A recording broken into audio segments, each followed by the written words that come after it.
Okay, so I have a 99 Ranger that has a blown 3.0 motor in it. I need to put this 98 Ranger 3.0 motor in. But to do that, this is a flex fuel motor. And so I've got to change fuel injectors from the regular gas engine and put them into this flex fuel engine. So to do that, I've got to take this upper intake off. And I just wanted to do this because I didn't see a lot of videos on YouTube, and I thought maybe it'd be helpful if it had a lot more breakdown of being able to get down into the engine like this. So first you gotta remove this coil, which somebody else already done, and they broke it at the same time. You also gotta take off the evap sensor right here, which somebody else broke also. They also broke that too, so that's great. I'll deal with that later. So you got these little 7mm bolts that's got to come out that goes in the 4 holes of the coil. And then it'll come right off after you unhook it, obviously. And then you gotta go, this is a 13. I used a long socket because it's on studs. You gotta remove this bracket and get it out of the way. Probably don't have to, but it's gonna make things easier probably. I may or may not remove it. But either way, these are 13mm intake bolts. You gotta be careful with these vacuum lines. They've got to be moved out of the way. They're very old and brittle. Don't want to break those. If you do, you have to replace them. And I'm going to start doing that. And then you got to remove these. It goes to the coolant tube. It goes to the heater core, I suppose. I'm going to start doing that, and then I'll get back and see if there's anything different than that has to be taken off. Okay, so one more thing. You got to unhook the throttle position sensor. And the idle air, and obviously if this was in a vehicle, you would have to remove the whole breather pipe that goes out the front here with a clamp. And if it was in the vehicle, you would have to remove your throttle cable, which pops off the knobs. And I did go ahead and remove the bracket because I was having trouble getting off the vacuum line for the fuel pressure regulator. So I didn't want to tear it up, so I just removed the bracket so I could have easier access. And that was these 2 nuts right here. I'm going to put them back on. It just keeps everything organized so you don't have to figure out what goes where. I try to put as many bolts or nuts back on the engine as I can as I'm taking it apart to keep up with everything. I removed the vacuum line from the evap. Removed it off the back of the intake right here. I'll be taking it off, or I'll just be unhooking this connector since it's already broke anyways. And I have no clue where the other end of this vacuum line goes. I'll have to figure that out when we get ready to put this in the truck. So, well, for now I'm going to start taking out the intake bolts, which are 13s. Should be these 2, this one, down here, this one. Now we'll take these nuts back off because it's actually a stud holding the intake on. If I see anything else, I'll get back on here and let you know. Thank you. Okay.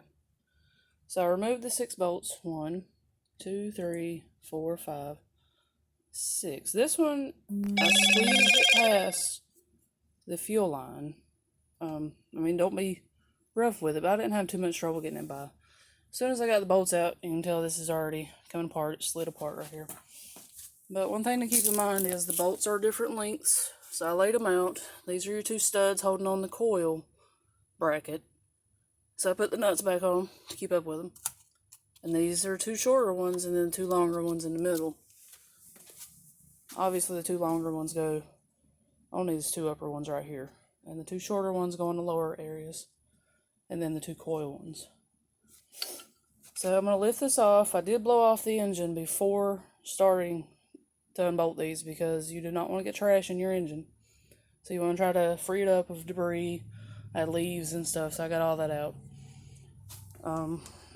I'm going to take this off and see if I can get to the injectors pretty easily after that. Should be right at them. So, alright. So I forgot one thing. I didn't see it before. I need to take off the EGR pipe here. It has two 10mm bolts holding it on, and that would have been a lot easier if the intake was still bolted down. But I got it off. It wasn't too bad. You do have to undo that to get this intake off, though. Okay, so the intake come right off. Gotta clean up some oil residue and stuff like that. The next thing, your injectors are right under the rail. You got 6 of them. You gotta unhook these connectors, and you have to see right under there. There's like 8mm bolts. Should be 8s. Got some more trash. What is that? That's a dirt dog's nest. Anyways, there should be 4, 2 on each side, 8mm bolts. And then you may have to very slightly pry up the fuel rail.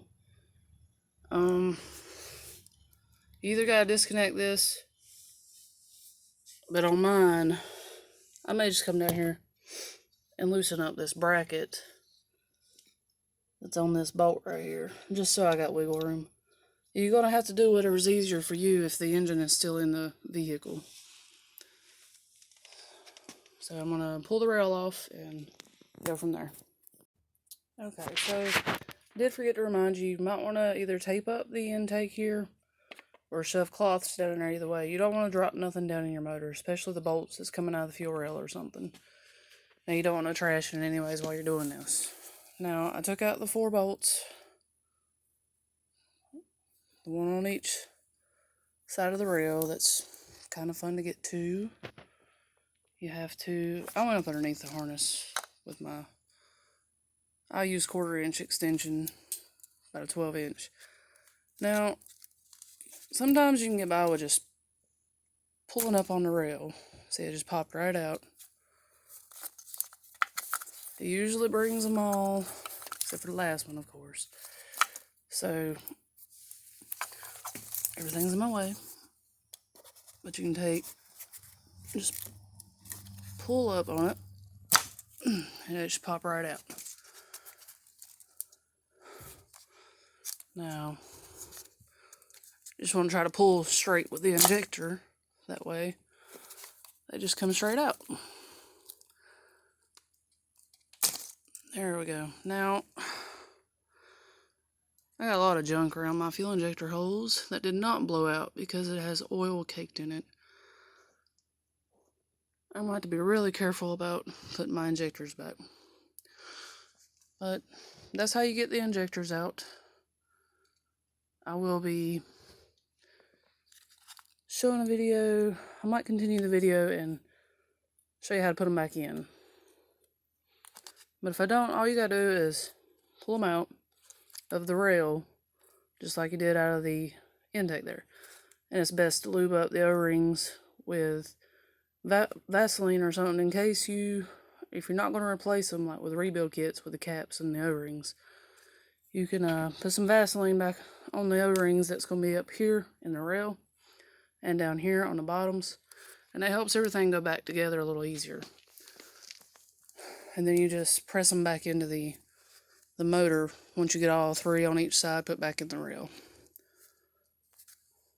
Okay, so I plugged off the holes with some like pieces of shop paper towel, and I blew it out.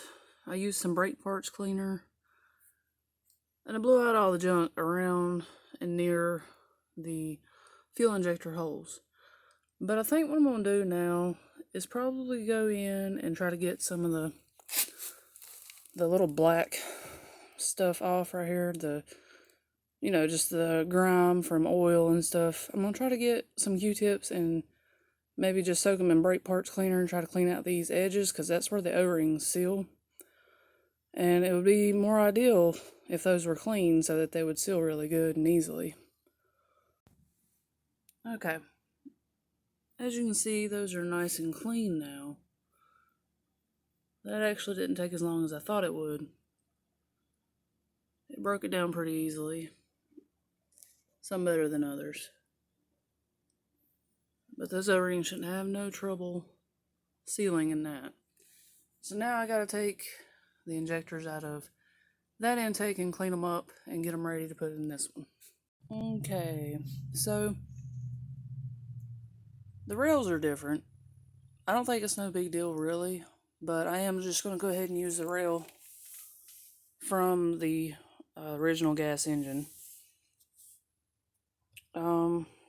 My rail from the original gas engine only has one rubber hose connecting the rails together. The one from the flex fuel engine has one on the front and back. So I'm just gonna swap the fuel line onto this one. So here's the rail. I just have it mounted like this just to show you. I just nuked it with some brake parts cleaner and wiped them down with paper towel. I mean, for the most part, it cleaned up far better than what it was before. And then you can see I just put some Vaseline on the O-rings. I didn't take them out of the rail, but if you did have to take yours out of the rail, then you'll want to put some Vaseline at the O-ring at the top up there. So I'm going to put this into the engine, and you have to fish it around at the front of the engine because it's got to go. They put it in a wonderful place. It's got that little hose that crosses over between both fuel lines. It goes in front of this part. That's the front of the engine, behind the temperature thermostat housing. Okay, so I set the rail back in. See, I had to go, the hose has to go down underneath this right here. You usually have to lift this up some and get it out of the way and push that rubber hose down, the rubber line down in there. So I lined up all the fuel injectors. You can see they're not seated yet. So what I'm going to do is I'm just going to give it a little push, and the Vaseline helps them go down in so you don't have to fight with it so hard.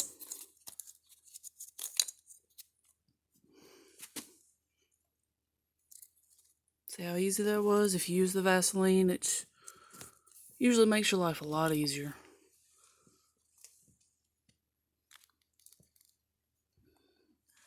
And then you just put your 2 bolts per side to hold the rails in, and you're done putting the injectors in. So I've put the bolts back in. Whenever I'm doing fuel injectors, I like to kind of hold down on the rail a little bit while I'm tightening up the bolts, because there is a little play in the rail, and you want to make sure your fuel injectors are seated while you're tightening it down so that they ain't loose, because then they'll leak fuel out from around them. So I put a little pressure on the fuel rail while I'm tightening down the bolts. And then I just go around and you plug up the fuel injectors, which can be a little hateful, but they'll snap right in. And I'm going to try to see if I can't get the fuel line off of that rail. It's usually a lot easier in a vehicle, but we'll see. So I'm going to try to see if I can show you how to disconnect one of these lines. Obviously this one's already been taken off, so it's not going to be as hard, but this is a 5/8 fuel line disconnect tool. I always put it in. You want to get it to wiggle first. It just makes it easier. And then I try to push down.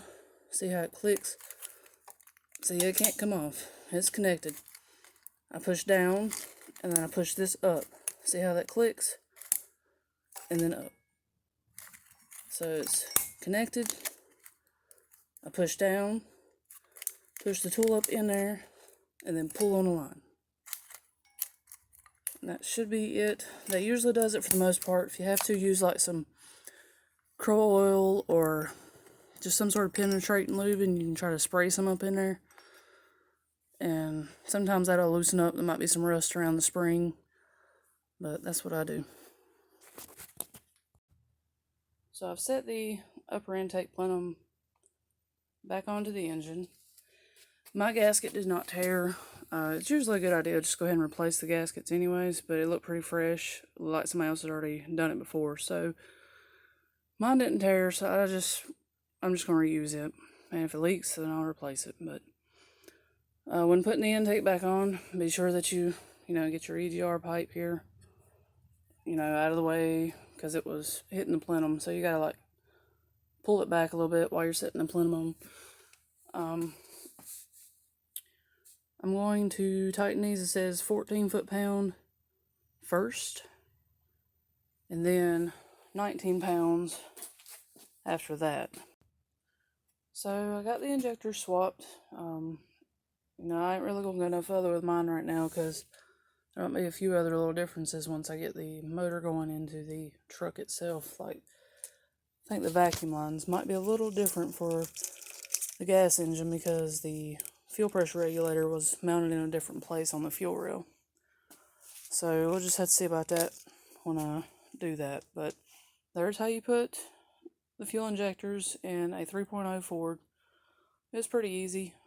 Just take your time, keep up with your bolts, and thank you.